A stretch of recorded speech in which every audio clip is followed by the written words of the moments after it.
Hey Dejarik Builders Group, the new version 2 tabletop files are available to start printing as of today, so I wanted to make this video going over some of the changes and new features. So the new files are split up into 6 sections, A, B, C, D, E, and F, and you need to print each of those twice to create a full tabletop. I've already started printing those out and gluing them together over there just to make sure everything fits together well. But these right now are just dry fit together with some dowel pins, which I'll talk about in a bit. But just so I can show you the features of the table, I just sort of pinned it all together. So just like before, we have these 1/2-inch holes for our lights to go in.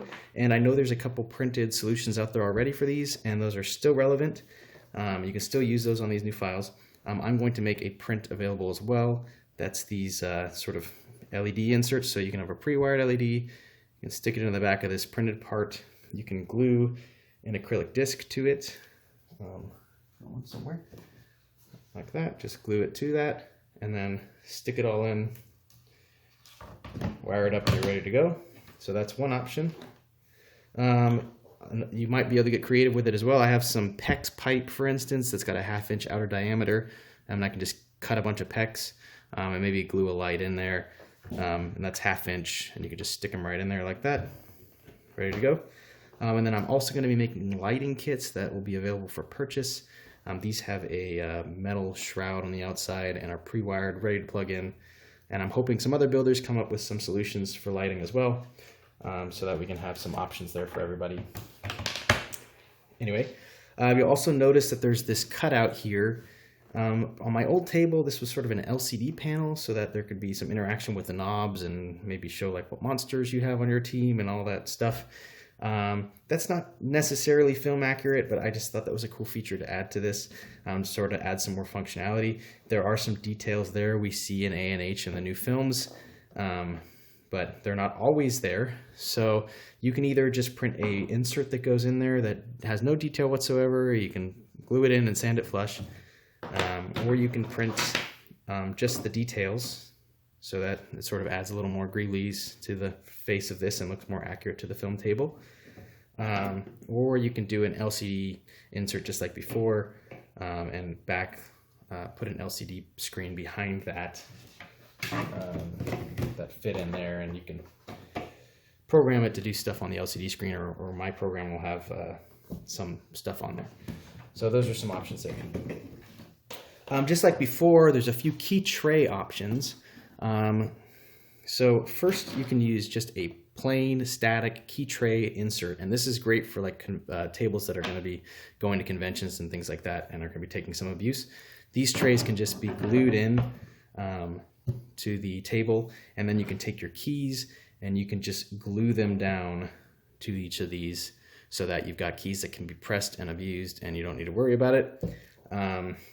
The other option I have is a printed key tray that holds Cherry MX clicky switches for mechanical keyboards.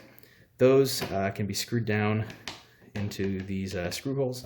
You can run an individual wire to each switch, and so you just need to buy the Cherry MX switches and wire them up.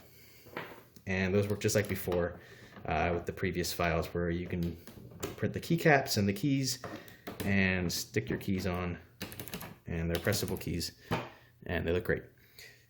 The last option is something I'm going to be making. These are curved printed circuit boards that have Cherry MX switches on them, and they're ready to go and plug in, and they drop in and put your keys on them, plug them in with a ribbon cable that comes with the kit, and you're ready to go.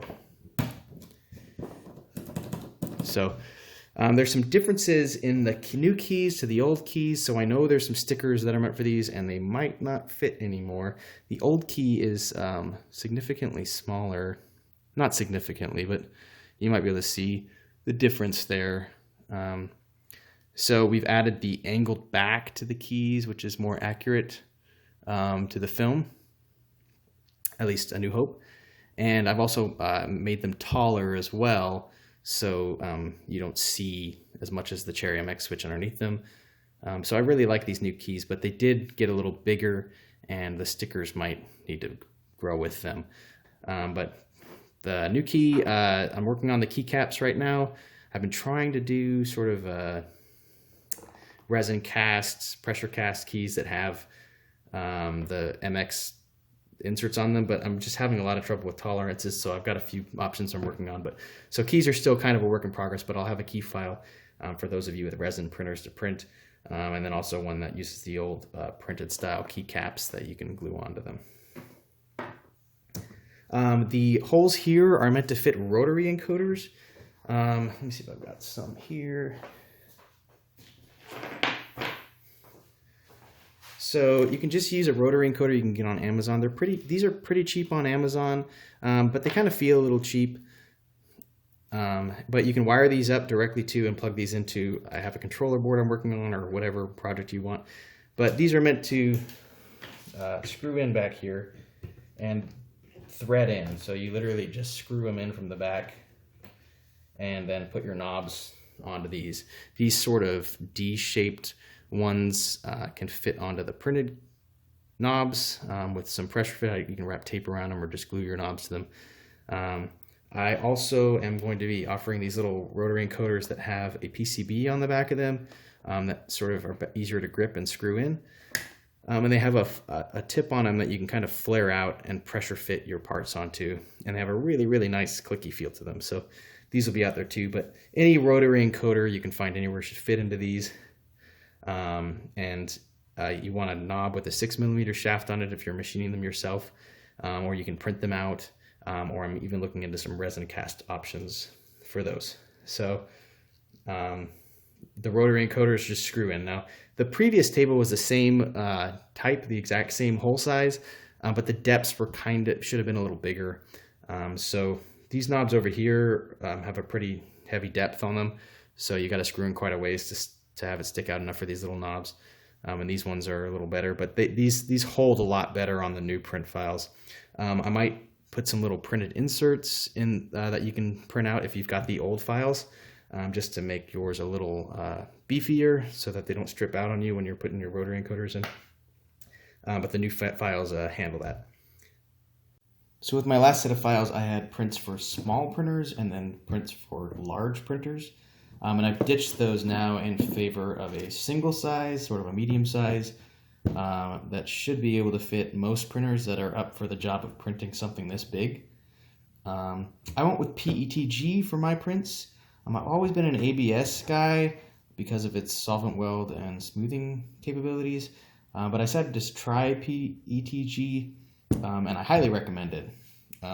I had some splitting and warping issues in the colder weather, even with my enclosure with ABS. So even though, like for instance, these were printed with the exact same settings, this one was printed in the wintertime, and you could see as it got away from the bed, it just started splitting and cracking and making a mess. This one was absolutely beautiful, and I printed it in the summertime. So with PETG, I've really had no issues, and it's extremely strong. You might have seen a video of me standing up on it and jumping, and it held up without a sound or a split. So I recommend this. The solvent weld abilities aren't there, and I was really concerned about that, but I found a really good glue after trying a few. It's this Weld-on acrylic fast set glue. You just brush this stuff on both sides, hold them together for a while, and it's an extremely strong bond. There's no chance of this thing splitting unless I whacked it against a wall or something once they're glued together. So anyway, I again recommend PETG if you don't want any warping or splitting or print issues. It's a great film. So you'll notice the new files are quite a bit smaller than the old files. I've cut away a lot of this excess meat, which I thought might be at the cost of structural stability, but I haven't noticed any issues with flex or anything like that. And as you saw in that last video, I was able to actually stand and jump on it. So I really don't anticipate anyone having an issue in that regard with the new modification. The profile is actually also a little different too. I opted for a more accurate profile, which I matched to some of those shots we have of the museum model, where this one kind of had a more boxy shape. This one has a more accurate shape to it, which also reduces the size of the print. I also brought in the top a bit, which means you have a little less of a lip for your aluminum top, but that really is a non-issue. And then I brought in the bottom a ways, which means we'll have to cut a larger plywood disc. But again, that's at the benefit of a smaller print time and smaller print files. So I thought that was a good choice to make.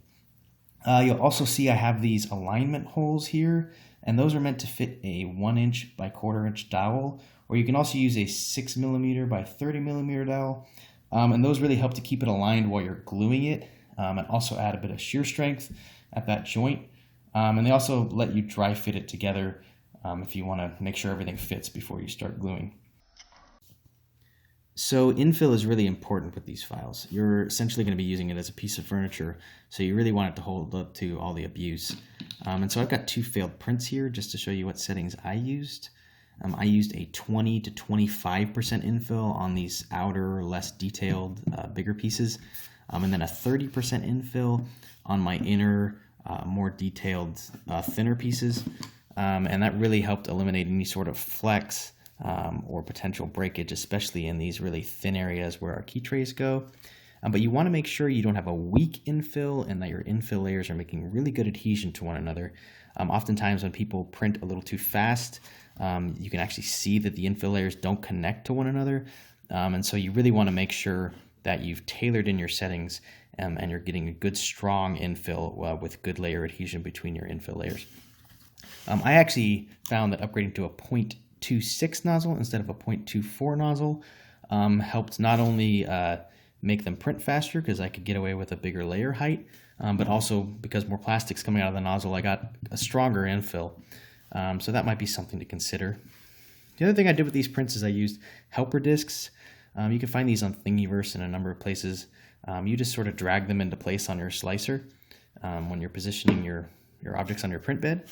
And those help these corner areas from lifting, where usually you have problem issues in these thin areas of things potentially lifting off the bed.